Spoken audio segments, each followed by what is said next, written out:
Tom Bilyeu has a real good podcast. You'll hear me talk about him a lot. And he's got a great podcast. He's also got a good YouTube channel. And years ago, he wanted to start a comic studio. And Bilyeu, although he's super successful, he didn't have the Marvel Comics kind of income. So what he actually did is when he was thinking about starting a comic studio, he found someone who was well known, and Tom sat down with him and he asked him a simple question. Good morning, Sean. He said this. He said, "Why will I fail?" And the guy, for an hour and a half, man, sat down and told him why his comic studio would fail. And dude, that's a different way of looking at something, right? I mean, if you think about it, what if you started with questions that dealt with failing instead of ultimately ending up in failure? And see, many times, if you think about your failures, the times that you took on something, why did you fail? You failed because you probably underestimated something, or you failed because you didn't ask the right questions. And many times, we always line up when you sit down with someone and you talk about something that you want to start, whether it's something that you actually want to start a new business, start a new job, all of the things. When you sit down with someone, what are you normally sitting down with? You're normally sitting down with someone who thinks just like you. And so they're yes men. That's why so many athletes fail, bro, because they have a bunch of yes men that they're hanging out with, and all they're doing is they're patting you on the back and they're nodding their head. But what if you sat down with someone who actually was contrary, who said, this is why it's going to fail? Are you flexible enough? It's not that they dish you, man, because one thing that you got to understand, many times, they don't want to see me make it. No. Can you be flexible enough in thought to make an argument why your business or why your plan would succeed? And can you make just a valid argument on why it would fail too? Think about that. Why will I fail? Why would this not work for me? I remember a couple of years ago, dude, I was signing up a guy, and I was talking to him, real cool guy. And he was retired, and I asked him, I said, well, what did you do? He said, I was a commercial lender. And I said, well, okay, what did you do with that? He said, I was a bubble popper. I said, what? He said, I'm a bubble popper. I said, what's a bubble popper? He said, people come in with these ideas about their business, and I pop their bubble. I tell them why it won't work. And I said, really? He said, yeah. He said, because you have to understand, Marsh, everybody comes in thinking they have the idea. Everybody comes in thinking that their plan is rock solid and it's going to work. And he said, I don't even know the people. He said, I listen to what they say. I look at the capital that they're asking for. I look at the income that they're thinking about generating, and I pop their bubble. I said, how many times did you tell them it wouldn't work and it worked? He said, there were a few. And I said, how many times did people come to you and you popped their bubble and it didn't work? He said, oh, I've had a lot of people like that.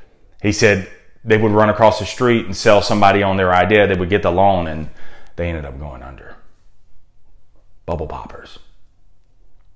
Bubble poppers. See, I've yet to actually have a salesperson who is, wanting to get into sales. What if you were thinking about getting into sales and you asked the question, why would I fail at this? You're not asking that question. What do most people do? I had a guy last week. He sat down, man, I need to make some quick money, man. I really need to get into this, man. And I need to make some quick, I really don't like the selling part of it or anything like that. I said, well, you're in the wrong business. Why would I fail? What if you sat down and asked that question? Why would I fail at this? Why would I fail at getting into sales? Why would I not do well at sales? Why would this not work for me? And some people that you talk to, they will be candid. Some people will actually sit down with you and tell you, hey, here's the situation. But sometimes, man, you have to think in your mind, why would this fail? So you ask questions like that deal with failing. Stop asking the questions that, oh, you can make as much as, and you could do this. No, let me tell you why you'll fail at sales. You'll fail at sales because you're not willing to play the long game. You'll fail at sales because you're not willing to take rejection, rejection, rejection, rejection, rejection, rejection, rejection, sale, and then they roll back, and then rejection, rejection, reject. This is why you'll fail. You'll fail because you don't know anything about your product. You'll fail because you're not willing to throw a schedule. You just want to work a schedule. You'll fail because you're not willing to give 6 months to a year to even see a blip of some sort of success. That's why you'll fail. That's why you'll fail. And see, I'll be straight up with you. This is why you're going to fail. And if someone is still willing to show up, at least that you know going into it. If you ask those kind of questions, if you're flexible enough in thought, why would I fail at this? And you could not be so rigid in defending, oh, I'm going to make it. Oh, I'm going to make this happen. No, can you be unrigid? Can you be flexible enough to at least hear the advice? Because the person that you're talking to, man, can share some sort of perspective. So many times you didn't account for something. You didn't even see it coming. I didn't know, right? I didn't know. You didn't know, or you didn't want to know. See, that's a different question. You didn't want to know. So you didn't surround yourself with people who could have said, hey, you may want to watch out here. Why would this investment not work for me? Oh, I hear the fact that you have all these returns and you have all these clients and you got this many millions under your portfolio. Let me ask you this. If I invest $25,000, why would this not work? Why would this fail? That's a different way. You want to see somebody backpedal? Watch them backpedal when you ask them that question. The vendors that come see you. Oh, the vendors, man. This is heaven come true. This is better than the what are those peanut butter and jelly, the smacks that they sell on the frozen food aisle, man. And dude, you don't have to whip out no peanut butter and jelly. It's already made. This is better than that.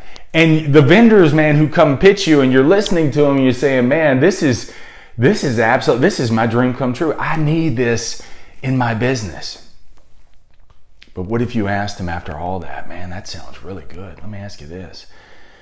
Why would it fail? Why would it fail? Why would this thing that you're trying to sell me, why would it not work for me? And see, if somebody's not willing to actually position themselves that way, then you better beware of that. You got to, man.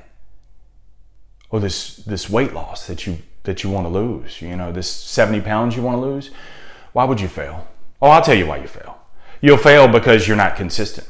You'll fail because you're not willing to set aside time that is unmolested by anybody else. Nobody can interfere with that time. You're not willing to get up at 5 o'clock in the morning. Let me tell you why you're going to fail. You're going to fail because you're not willing to go months and months and months and not see any results. You'll fail because you keep starting and stop. You'll fail because every Monday is a start over day for you. You'll fail because you want instant results and not the long game. This is why you're going to fail. See, that's a different way of looking at it. Oh, you want to become a massage therapist, right? You want to get that license. Good money, right? Oh, you want to become a real estate agent, right? Okay. Well, understand this, man. Before you invest in that kind of license, understand this. The money you put up for that license, the only thing that license says is that a board says that you meet the minimum requirements. But if you want maximum opportunities, it don't come from a license. It doesn't. So why would you fail? You're going to fail because you're hiding behind the license. You think that you get this license, you scrap everything. You want to go back to school? Let me tell you why you'll fail. You'll fail because you think just the degree that you get. You want to pony up all these student loans. You think just the degree is going to get you the maximum job. No. Let me tell you why you fail, because you don't have a plan.